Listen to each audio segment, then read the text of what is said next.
โมเฮียนการเมืองและการปกครองณกรมวิจารณ์ได้จัดพิธีมอบพับหน้าที่ระหว่างหัวหน้าผู้เก่าและผู้ใหม่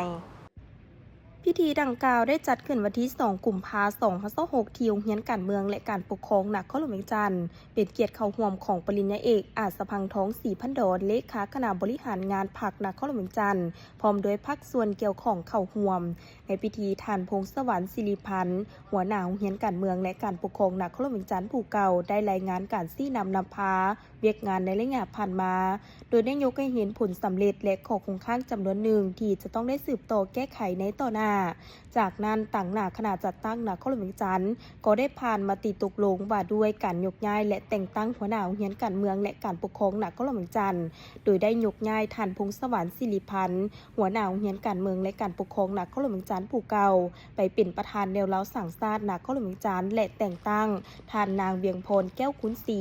เป็นหัวหน้าโรงเรียนการเมืองและการปกครองนครหลวงเวียงจันทน์ผู้ใหม่และยังได้มีการมอบหับคำสั่งมติตกลงและเซ็นบทบันทึกมอบหับหน้าที่อย่างเป็นทางการ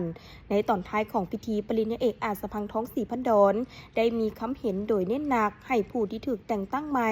จงเอาใจใส่ในการศึกษาเรียนรู้จากเรียกงานที่ได้รับมอบหมายอย่างลึกซึ้งและถึงทองพร้อมทั้งเอาใจใส่นำพาซี่นำไอ้น้องพนักงานที่อยู่ในความรับผิดชอบได้เคลื่อนไหวเวียกงานอย่างมีผลสำเร็จและมีการพัฒนาที่ดีอย่างบ่หยุดยั้ง